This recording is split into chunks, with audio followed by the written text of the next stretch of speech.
Assalamualaikum warahmatullahi wabarakatuh. Nama saya Nur Hadi, NIM 28924500052 dari Fakultas Ekonomi dan Bisnis, Prodi Manajemen. Adapun kali ini saya ingin performa tes UAS mata kuliah Bank dan Lembaga Keuangan dengan dosen pengampu Dr. IR Sugeng Prayatno, SH, SHMM. Baiklah, saya akan mulai presentasi kali ini. Microfinance dan Lembaga Penjamin Kredit LPK. Pengertian microfinance. Microfinance adalah kegiatan pemberian modal untuk usaha skala kecil dan menengah tanpa agunan, sesuai namanya yang terdiri dari dua kata, mikro dan finance. Keuangan mikro ini memiliki tujuan yang sangat mulia, yaitu bertujuan untuk menerapkan strategi guna menanggulangi kemiskinan melalui bantuan suatu lembaga. Baik itu lembaga yang didirikan oleh pemerintah ataupun lembaga tertentu dalam bentuk perseroan atau koperasi. Lembaga khusus ini kemudian lebih dikenal sebagai lembaga keuangan mikro LKM. Adapun bentuk dukungan yang diselenggarakan berupa peminjaman dana, pengelolaan simpanan, serta konsultasi terkait pengembangan usaha. Selama ini banyak pihak yang ingin berusaha namun terkendala dengan berbagai hal seperti modal usaha, pemahaman ilmu tentang prospek bisnis yang akan dijalankan, pemasaran hasil produksi, membangun konsep manajemen yang modern, dan lain-lain. Hadirnya microfinance tentu sangat menguntungkan masyarakat menengah ke bawah. Pasalnya peminjaman modal usaha melalui bank konvensional cenderung sulit dikarenakan masyarakat menengah ke bawah tidak memiliki jaminan pasti, misalnya pendapatan tetap maupun aset. Microfinance turut andil membantu masyarakat untuk dapat mengelola dana pinjaman seefektif mungkin melalui pembekalan ilmu yang cukup. Hal ini tentunya berkontribusi dalam membantu pertumbuhan perekonomian masyarakat Indonesia serta kesejahteraan bagi kelompok menengah ke bawah. Sedangkan menurut ASEAN Development Bank, lembaga keuangan mikro (LKM) atau microfinance merupakan lembaga yang menyediakan jasa keuangan dengan pilihan yang sangat beragam. Di antaranya yaitu jasa penyimpanan, kredit, jasa pembayaran atau transaksi, transfer uang dan asuransi, dan lain-lainnya sebagai masyarakat kurang mampu dan pengusaha kecil, terutama bagi mereka yang belum memiliki kesempatan mengakses bank umum atau konvensional. Peran microfinance. Berdasarkan Otoritas Jasa Keuangan (OJK), tujuan dari lembaga keuangan mikro LKM antara lain meningkatkan akses pendanaan skala mikro bagi masyarakat, membantu peningkatan pemberdayaan ekonomi dan produktivitas masyarakat, serta membantu peningkatan pendapatan dan kesejahteraan masyarakat, terutama masyarakat miskin atau berpenghasilan rendah. OJK juga menetapkan kegiatan usaha lembaga keuangan mikro LKM yang meliputi jasa pengembangan usaha dan pemberdayaan masyarakat, baik melalui pinjaman atau pembiayaan dalam usaha skala mikro kepada anggota dan masyarakat. Pengelolaan simpanan maupun pemberian jasa konsultasi pengembangan usaha, aktivitas keuangan mikro ini umumnya dilakukan oleh lembaga-lembaga pembiayaan mikro seperti bank, pengkreditan rakyat, koperasi simpan pinjam, lembaga swadaya, masyarakat, LSM, hingga berbagai kelompok arisan. Lembaga keuangan mikro memiliki berbagai prinsip umum dalam penerapannya. Pelayanan dan pengembangan produk microfinance harus disesuaikan dengan kebutuhan dan kondisi nasabah mikro, serta pelayanannya terbuka bagi seluruh lapisan masyarakat melalui pendekatan sistem dan prosedur yang mudah. Lokasi yang strategis sehingga mudah dijangkau. Selain itu, organisasi, sistem operasional, administrasi, pengawasan, dan sistem informasi didesain secara sederhana agar mudah, efisien, efektif, dan transparan. Layanan microfinance. Pada dasarnya, layanan microfinance dapat dilakukan baik lembaga, mulai dari pemerintah swasta, lembaga swadaya masyarakat atau LSM, lembaga keuangan formal maupun informal, bahkan perseorangan. Namun sayangnya keberadaan lembaga keuangan mikro ini belum mendapat tempat yang jelas dalam perekonomian nasional. Hal ini menyebabkan layanan microfinance cenderung memberi dampak besar dalam mengatasi persoalan perekonomian masyarakat. Kehadiran microfinance diharapkan dapat diimplementasikan dengan efektif dan berkelanjutan, sehingga dapat menjangkau lebih banyak masyarakat yang membutuhkan bantuan sehingga dapat menolong banyak masyarakat. Sebagai individu maupun komunitas, setelah kita mengetahui bahwa microfinance adalah bentuk dukungan yang komprehensif untuk pengembangan usaha, selanjutnya kita perlu mengetahui apa saja peranan microfinance atau lembaga keuangan mikro (LKM). Di antaranya adalah mempermudah akses pendanaan skala mikro bagi masyarakat kurang mampu. Kemudian meningkatkan pemberdayaan ekonomi serta produktivitas masyarakat. Meningkatkan pendapatan dan kesejahteraan masyarakat terutama bagi kelompok ekonomi menengah ke bawah dan berpenghasilan rendah. Sebagai jasa konsultasi pengembangan usaha skala kecil atau mikro, kemudian mengelola simpanan dana masyarakat menengah ke bawah. Kemudian memberikan edukasi kegiatan usaha yang dapat dilakukan secara konvensional maupun berdasarkan prinsip syariah. Dan yang terakhir, meningkatkan kemampuan intelektual masyarakat atau kualitas SDM melalui pelatihan-pelatihan kewirausahaan. Siapa saja yang layak mendapatkan bantuan microfinance? Di sini dijelaskan, microfinance adalah lembaga keuangan yang dikhususkan untuk memberikan pinjaman bagi usaha skala kecil. Berikut ini merupakan beberapa kelompok yang layak memperoleh bantuan microfinance. Di antaranya adalah satu, the poorest of the poor. Kelompok dalam kategori pertama ini merupakan mereka yang tidak memiliki sumber pendapatan tetap maupun utama. Dikarenakan beberapa faktor misalnya sakit, kecacatan fisik permanen, hingga faktor usia yang dapat menghambat memperoleh kesejahteraan. Kemudian dua, laboring poor. Kelompok dalam kategori kedua terdiri dari buruh dengan penghasilan sangat minim dan pekerjaan yang tidak tetap. Umumnya mereka yang termasuk dalam kategori ini bekerja pada sektor agraria seperti pertanian atau padat karya. Kemudian tiga, self-employed poor. Kelompok dalam kategori ketiga terdiri dari masyarakat ekonomi bawah dengan penghasilan yang hanya cukup untuk memenuhi kebutuhan harian dan bekerja di perusahaan sektor informal. Kemudian empat, economically active poor adalah kelompok dalam kategori keempat, umumnya terdiri dari masyarakat yang telah memiliki pekerjaan tetap, penghasilan yang cukup, bahkan dapat menyisihkan sebagian pendapatannya untuk menabung.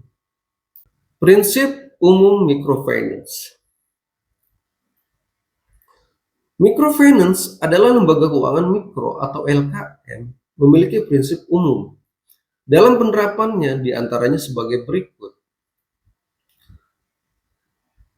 Satu, pelayanan dan pengembangan produk microfinance harus disesuaikan dengan kebutuhan dan kondisi nasabah mikro. Kemudian, serta pelayanannya terbuka bagi seluruh lapisan masyarakat melalui pendekatan sistem dan prosedur yang mudah. Kemudian, lokasi yang strategis sehingga mudah dijangkau. Kemudian, organisasi sistem operasional, administrasi, pengawasan, dan sistem informasi. Didesain secara sederhana, mudah, efisien, efektif, dan transparan. Dan yang terakhir adalah kelangsungan kegiatan juga didukung oleh sistem yang berjalan dengan baik, menjamin keberlanjutan pelayanan dan menyumbang manfaat bagi nasabah dan pengembangan kinerja pelayanan itu sendiri. Suku bunga microfinance. Perhitungan bunga kredit microfinance bersifat sistem flat rate. Bentuk perhitungan secara flat rate telah kita bahas. Diterapkannya perhitungan secara flat rate adalah bentuk dari keinginan untuk menciptakan kondisi yang menjamin usaha mikro agar bisa sustainable. Kemudian prinsip pemberian kredit microfinance. Dalam pemberian kredit microfinance, ada beberapa prinsip yang selalu dianut, yaitu satu, bersifat umum atau bersifat umum artinya semua pihak dan siapa saja yang layak untuk menerima kredit microfinance akan memperolehnya. Mengenai penafsiran kelayakan ini, setiap lembaga yang menyalurkan kredit microfinance memiliki kriteria kelayakan yang dikemukakan. Dua, bersifat individual. Bersifat individual artinya kredit diberikan secara individu dengan melihat kelayakan individu tersebut dalam menerima dan mengelola kredit. Tiga, bersifat selektif. Bersifat selektif artinya keputusan dilakukan secara sangat hati-hati atau prudence, yaitu ini sebagai prinsip dalam dunia perbankan, yaitu the prudential principle of banking, di mana pihak yang mendapat atau berhak memperoleh kredit adalah mereka dianggap layak oleh perbankan. Tentunya perbankan akan menerapkan berbagai konsep yang bersifat dan berbagai skala ukuran. Keempat, bersifat bisnis. Bersifat bisnis artinya bahwa pemberian kredit dilihat dari segi sound banking consideration, artinya pertimbangan bisnis secara profesional, di mana setelah dana diberikan kepada debitur, maka kreditur mampu menjamin bahwa usaha bisnis perbankan masih akan terus dapat berlanjut dan berkembang. Jenis skema penjamin kredit. Yang pertama adalah direct model and indirect model. Skema penjaminan ini lebih mempertahankan sistem hubungan antara debitur dengan penjamin. Dalam direct model, maka jaminan akan diberikan langsung oleh penjamin. Sedangkan untuk indirect model, Alporowiz Napajas mengatakan di mana penjamin menempatkan dana penjaminannya di bank dan program penjamin dilakukan tanpa keterlibatan secara langsung dari penjaminan. Penjaminan kredit hanya menerima progres report saja. Kemudian individual model and portfolio model. Kemudian individual model dan portfolio model. Dalam individual model, debitur secara individual akan dijamin kreditnya oleh lembaga penjaminan setelah memperoleh persetujuan kredit dari bank. Debitur harus membayar fee penjaminan yang besarnya disesuaikan dengan total kredit atau jumlah kredit yang dijaminkan. Sedangkan di dalam portofolio model, jaminan tidak diberikan secara individual, melainkan penjaminan akan secara otomatis memberikan jaminan kepada kredit yang dicairkan oleh bank sepanjang memenuhi kriteria yang telah disepakati oleh kedua belah pihak. Keuntungan dari portofolio model adalah maksimum kerugian akibat default dapat diperkirakan sebelumnya. Dan yang terakhir, funded model and underfunded model. Model ini dikaitkan dengan sumber dana penjaminan. Funded model adalah model penjaminan di mana dana penjaminan tidak berasal dari pemerintah, namun dapat berasal dari bank, sentral, atau perbankan, atau sumber dana bersama antara perbankan dan non-perbankan. Dalam hal unfunded model, pemerintah menempatkan sejumlah dana di bank guna menjamin kredit yang diberikan oleh bank. Apabila terjadi default, maka bank ikut menanggung resiko yang pada umumnya maksimum sebesar 25%. Kemudian jenis skema penjaminan kredit. 1. Open model dan target close model. Dalam model ini dikaitkan dengan kelompok pengusaha yang akan dijamin dikatakan sebagai open model bila penjaminan diberikan dikatakan sebagai open model. Bila penjaminan diberikan kepada kelompok debitur tertentu tanpa dikenakan persyaratan tambahan, sedangkan dalam close model maka terhadap kelompok debitur tersebut dikenakan persyaratan tertentu sebagai persyaratan tambahan. Kedua, ex ante model and ex post model.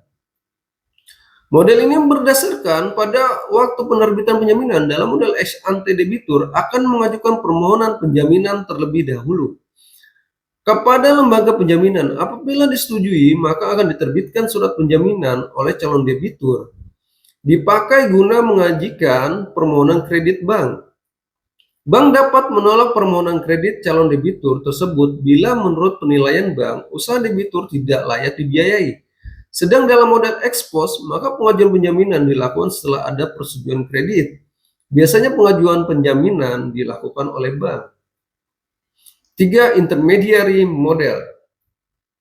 Penjaminan diberikan kepada bank yang memberikan kredit kepada lembaga keuangan mikro, di mana kredit bank tersebut dipergunakan oleh lembaga keuangan mikro untuk membiayai kredit usaha mikro. Keuntungan terbentuknya lembaga penjamin kredit. Ada beberapa keuntungan terbentuknya lembaga penjamin kredit, yaitu 1. Penjaminan kredit dapat menurunkan moral hazard. 2. Debitur memiliki beberapa keyakinan, yaitu proposal kreditnya memungkinkan untuk diterima. 3. Berbagai permasalahan dalam kredit pasti akan selesai karena ada penjamin.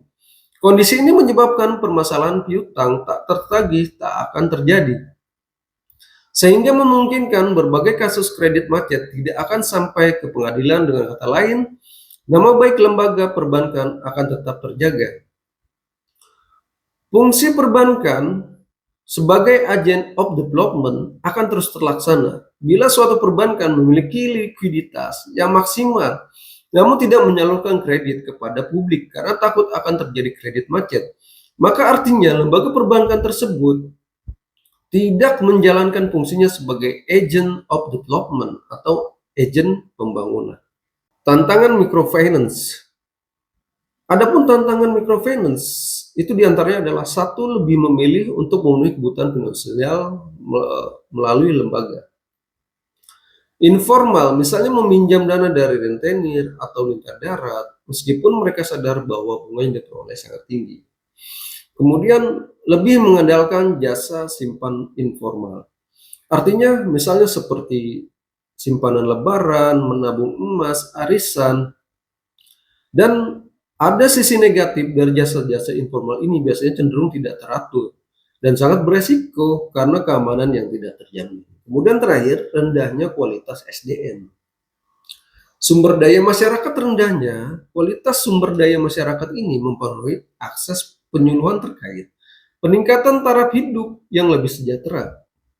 Pasalnya masyarakat menengah ke bawah cenderung berfokus pada pemenuhan kebutuhan sehari-hari seperti makan dan kebutuhan pokok lainnya. Jarang dari mereka yang memiliki tekad untuk mengubah nasib menjadi lebih baik. Dan itu adalah tantangan dari microfinance. Contoh kegiatan microfinance. Ada beberapa contoh-contoh kegiatan microfinance. Di antaranya adalah 1. Lembaga formal, 2. Lembaga semi formal, 3. Lembaga non formal. Ketiga lembaga tersebut selanjutnya terbagi lagi menjadi beberapa microfinance atau LKM. Contoh aja sebagai berikut. 1. Bank desa, 2. Bank kredit desa BKD, 3. lumbung desa, 4. kredit usaha rakyat kecil atau KURK, kemudian 5. bank karya produksi BKPD, ke-6. Baitul Tanwil Muhammadiyah atau BTM, ke-7. bank kredit kecamatan atau BKK. Dan dari keseluruhan kegiatan microfinance ini perlu diingat bahwasanya tidak semua lembaga keuangan mikro LKM adalah resmi atau legal.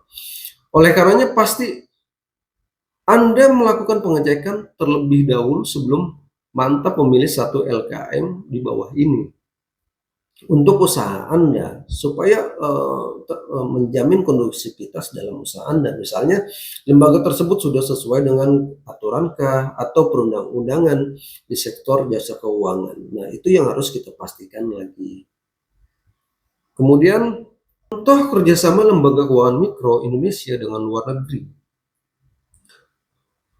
Contoh kerjasama lembaga keuangan mikro Indonesia dengan luar negeri, yaitu adalah seperti Bambu Mikrokredit atau yang biasa disebut dengan Bambu, menjadi salah satu lembaga keuangan mikro asal Australia Barat yang aktif dalam membangun interaktif positif dengan Indonesia.